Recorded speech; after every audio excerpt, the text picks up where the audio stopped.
Hi everyone. ఈ వీడియోలో నేను ఫ్రంట్ ఎండ్‌లో యూజ్ అయ్యే 2 టిప్స్‌ని చెప్తున్నా. సో, మనం హెచ్‌టీఎంఎల్‌లో ఫార్మ్స్‌లో ఇన్‌పుట్ టైప్ ఫైల్ తీసుకుంటాం కదా!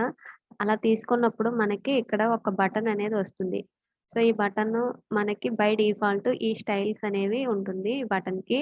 ఇప్పుడు మనం మాన్యుయల్‌గా ఇక్కడ ఒక క్లాస్ ఇచ్చి ఈ ఇన్‌పుట్ టైప్‌కి డైరెక్ట్‌గా ఇప్పుడు నేను F1 ఇస్తున్నా. ఈ F అనే క్లాస్‌ని సెలెక్ట్ చేసి ఆ బటన్‌కి స్టైల్ అనేది అప్లై చేయలేము. ఇప్పుడు నేను డాట్ F అని చెప్పి స్టైల్ ట్యాగ్‌లో దానికి సమ్ బ్యాక్‌గ్రౌండ్ కలర్ మారుద్దామని చూస్తున్నా.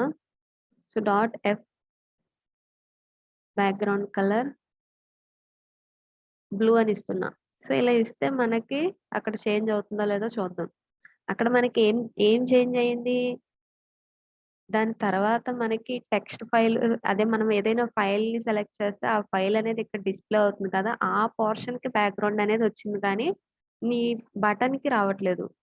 సో, ఇప్పుడు మనం అలా రావాలి అనంటే ఏం చేయాలో చూద్దాం.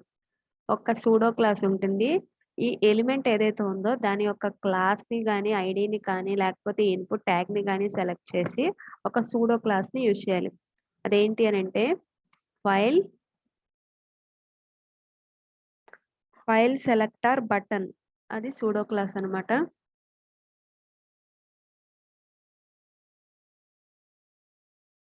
ఈ ఫైల్ సెలెక్టర్ బటన్‌ని మనం యూజ్ చేసి ఆ పర్టిక్యులర్ బటన్‌కి మనం స్టైల్ అనేది అప్లై చేయొచ్చు. సో, ఇప్పుడు చూసుకున్నట్టయితే ఆ బటన్‌కి మనకి బ్లూ కలర్ బ్యాక్‌గ్రౌండ్ వచ్చింది. అండ్ టెక్స్ట్ కలర్ వైట్ పెడదాము.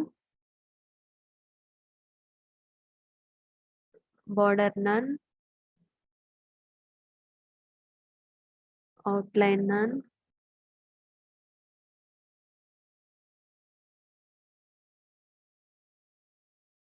సో, మనకి ఇప్పుడు కొంచెం లుక్ అనేది చేంజ్ అయింది. మనం డైరెక్ట్‌గా ఆ ఎలిమెంట్ యొక్క క్లాస్‌ని ఇస్తే అక్కడ స్టైల్ అనేది అప్లై అవ్వదు. ఫైల్ సెలెక్టర్ బటన్ అనే ఒక సూడో క్లాస్‌ని యూజ్ చేసి చేయాలి.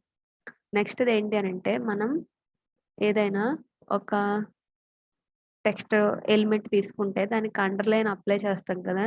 దిస్ ఈజ్ పారాగ్రాఫ్ అని ఒక టెక్స్ట్‌ని తీసుకుంటున్నా. దీనికి అండర్‌లైన్ పెడుతున్నా.